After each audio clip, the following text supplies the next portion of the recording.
Good morning students. आज हम बात करेंगे तरंग की तीव्रताओं के बारे में। कल हमने क्या पढ़ा था? कल हमने पढ़ा था R square is equal to क्या पढ़ा था?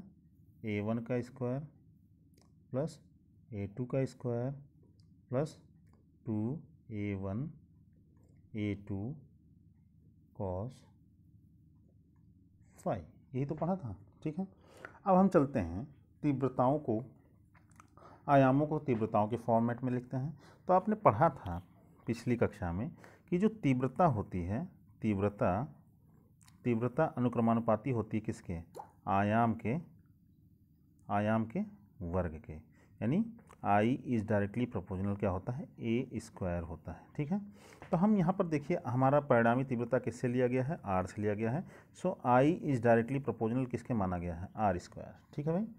दूसरी चीज़ I1 इज़ डायरेक्टली प्रोपोर्शनल किसके माना गया है? A1 square. ठीक है, इसी तरह I2 directly proportional A2 square.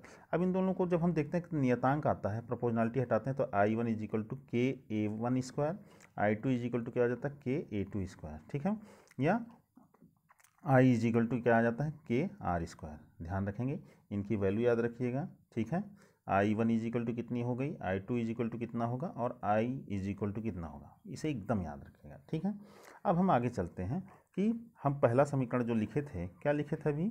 हमने कहा कि हमारा क्या होना चाहिए? R square is equal to A1 का स्क्वायर प्लस A2 का square plus 2A1 A2 cos phi. अब हम इसमें क्या करें? दोनों साइड हमने किसका गुणा कर दिया? के का गुणा कर दिया। के का गुणा कर दिया तो के का गुणा आर में करेंगे तो क्या हो जाएगा? के आर स्क्वायर। क्यों भाई? के का गुणा हमने क्या कर दिया? A1 में कर दिया तो के A1 स्क्वायर। के का हमने कर दिया A2 में तो के A2 स्क्वायर। के का गुणा हमने इसमें कर दिया तो के A1 A2 कॉस फाई हो गया। तो ये बातें हमें समझ में आ गई। ठीक है भाई, नोट करते चलेंगे। ठीक है भाई, अब देखिए हम इसे थोड़ा सा अलग तरीके से लिखेंगे। तो देखते हैं क्या करते हैं। हमने देखा कि के आर स्क्वायर अभी आपने निकाला था, कितना हो गया? आई हो गया। के A1 square is equal to कितना था? I1। और के A2 इज इक्वल टू कितना था? I2। अब थोड़ा सा हमें यहाँ पर गणित लगानी होगी। तो गणित कैसे लगाएंगे? के को हम किस फॉर्म में लिख सकते हैं? अंडर रूट के इंटू अंडर रूट के लिख सकते हैं कि नहीं? और A1 को हम इस तरह से लिख दें, कोई फर्क तो नहीं पड़ेगा। A1 का स्क्वायर अंडर रूट में। ठीक है, तो इससे स्क्वायर से रूट खत्म हो सकता है। इसी तरह हम A2 को भी स्क्वायर के फॉर्म में लिखें तो अंडर रूट के फॉर्म में लिख सकते हैं। ठीक है भाई, लिख दिया आपने। अब हम जरा देखते हैं क्या होता है। एक के को हम A1 के साथ में लेंगे, एक के को हम किसके साथ लेंगे? A2 के साथ में। तो आपने देखा कि क्या हो गया? I is equal to I1 I2 2 और क्या अंडर रूट के A1 का स्क्वायर। देखिए ध्यानपूर्वक देखिए, और ये दूसरा क्या हो गया? अंडर रूट के A2 का स्क्वायर। ठीक है, और यहाँ कॉस फाई। अब जरा देखिएगा अंडर रूट में क्या लिखा हुआ है? क्या लिखा हुआ है? के A1 स्क्वायर। के A1 की वैल्यू क्या होती है? I1 की नहीं होती है, तो यहाँ लिख दिया हमने, उसकी जगह पर I1।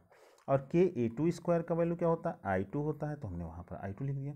अब हमको क्या समीकरण मिला कि I is equal to I1 plus I2 plus 2I1 I2 और कॉस फाई मिल गया। यह क्या है? यह हमारा परिणामी तीव्रता का फॉर्मूला मिल गया। आपको क्या मिल गया? I is equal to I1 plus I2 plus 2I1 I2 under root का और कॉस फाई। अब परिणामी तीव्रता किस पर निर्भर करेगी? आप कहोगे ना, तो I1 पर। I1 तो पहले से गिवन होगा, कोई भी चीज़।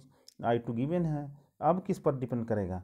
देखिए इस पूरे टर्म पर निर्भर करेगा। इस टर्म पर किस पर निर्भर करेगा? कॉस फाई पर। क्योंकि कॉस फाई की वैल्यू अगर हम 0 रख दें तो कितना आ जाएगा?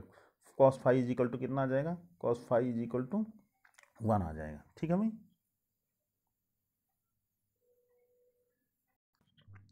अब देखते हैं कि cos phi is equal to कितना आ गया? कॉस फाई 1 आ गया, तो कॉस फाई 1 आ जाएगा तो कितना बचेगा? I1 plus I2 plus 2 under root I1 I2। ठीक है, तो यहाँ 3 टर्म आएंगे। बातें समझ में आ रही हैं? तो सबसे ज़्यादा होगा इसका मतलब। ठीक है, लेकिन अगर हम यही कॉस फाई की वैल्यू हम क्या रख दें? 90 रख दें, तो ये पूरा टर्म क्या हो जाएगा? 0 हो जाएगा। और 0 होते ही क्या हो जाएगा? यह केवल हमारा कितना टर्म बचेगा? केवल I1 प्लस I2 बचेगा, यानी 2 ही टर्म बचे भाई। एडिशनल टर्म खत्म हो गया। तो हमको क्या पता चलेगा? कि वैल्यू कम हो जाएगी तीव्रता। तो हमें क्या समझ में आता है कि जो तीव्रता होती है वो किसके ऊपर निर्भर करेगी? तीव्रता सिंपल सी बात है, ये आपके कॉस फाई यानी कलांतर पर निर्भर करेगी। दोनों तरंगों के कलांतर के ऊपर निर्भर करेगी। अब चलते हैं हम तीव्रता के अधिकतम और न्यूनतम की बात करेंगे। तो आज हम केवल अधिकतम पर बात करेंगे, न्यूनतम पर हम कल बात करेंगे, ठीक है। तो हम देखते हैं कि अधिकतम तीव्रता होती है, उसी को हम क्या कहते हैं, समपोषी व्यतिकरण कहते हैं। क्या कहते हैं, समपोषी व्यतिकरण। अब समपोषी व्यतिकरण अधिकतम तीव्रता कब आनी चाहिए भाई, जब cos फाई की वैल्यू कितनी आनी चाहिए, +1 आनी चाहिए, आएगी ना अधिकतम तीव्रता। तो आपने कहा कब कब आती है, तो आप कहोगे कि 0 डिग्री पर आती है, फिर किस पर आती है, 360 पर आती है, फिर कब पर आती है, फिर कहोगे 360 का कितना होगा, 720 पर आएगी। तो ये डिग्री को हमने किस में बदल दिया, पाई में। तो फाई इज इक्वल टू 0, 2 पाई, 4 पाई, 6 पाई, इस पर आएगा। इसी को हम जनरल फॉर्म में लिखें तो कितना लिख सकते हैं, 2m पाई। 2m पाई मतलब क्या हो गया, आप देखें m की वैल्यू कितनी होगी, 0, 1, 2, 3, तो हमने जनरल फार्मूला रख दिया। तो cos 2m पाई की वैल्यू कितनी होनी चाहिए, +1, ध्यान रखिएगा। अब cos 2m पाई मतलब कितना हो जाएगा, +1 हो जाएगा। तो अब हमारा कितना आ जाएगा, +1 होते ही ये पूरा ये वाला टर्म आएगा। तो हमको तीव्रता का कितनी मिलेगी, मैक्सिमम मिलेगी। तो इसे हम आई मैक्सिमम लिखेंगे, ठीक है भाई। अब जब मैक्सिमम हमको तीव्रता मिल रही है तो इसको हम देखें कैसे कि तीव्रता अधिकतम मिलेगी। तो हमने क्या किया, I1 को हम स्क्वायर करके अंडर रूट में लिख दें, कोई फ़र्क पड़ेगा नहीं। I2 को नहीं, बिल्कुल सही है। इसके बाद हमने देखा कि ये तो अंडर रूट में है ही। अब देखिए ये क्या हो गया, a का स्क्वायर प्लस b का स्क्वायर, a का स्क्वायर प्लस b का स्क्वायर प्लस 2ab। तो अंडर रूट का I1, अंडर रूट का I2, अंडर रूट I1 को हम क्या मान लिए, a, अंडर रूट I2 को क्या मान लिया, b मान लिया। तो a प्लस बी का होल स्क्वायर बन के आता है, ठीक है भाई। अब इसे जब हम बाहर खोलते हैं तो देखते हैं तीव्रता के टर्म में क्या आता है। हमने देखा कि I maximum is equal to under root I1 plus under root I2 का होल स्क्वायर। लेकिन अगर हम इसी को हम क्या करते हैं कि I1 की वैल्यू हम यहाँ पर रखते हैं क्या, KA1 इसको स्क्वायर, और I2 की वैल्यू KA2 स्क्वायर। तो हमें क्या मिल जाएगा, जरा देखिए, यहाँ पर अंडर रूट के को हमने कॉमन ले लिया, के को कॉमन ले लिया। अब ये जो ब्रैकेट से बाहर निकलेगा तो क्या हो जाएगा, आप कहोगे कि ये हमारा निकल के कैपिटल के हो जाएगा, ये कैपिटल के हो गया, ठीक है। लेकिन अंडर रूट A1 का स्क्वायर क्या होगा, A1, अंडर रूट A2 का स्क्वायर कितना होगा, A2, और इसका होल स्क्वायर। तो आई मैक्सिमम हमको क्या मिला, के इंटू A1 प्लस A2 का होल स्क्वायर। यानी हम परिमाण यानी आयाम के टर्म में हम इस प्रकार लिख सकते हैं, ठीक है। और तीव्रता के टर्म में हम यहाँ पर इस तरह से फॉर्मूला लिख सकते हैं। तीव्रता के टर्म में हम किस प्रकार लिख सकते हैं, तीव्रता के टर्म में यह हमारा तीव्रता के फॉर्म में है, और ये हमारा किसके टर्म में है, आयाम के टर्म में, याद रखिएगा।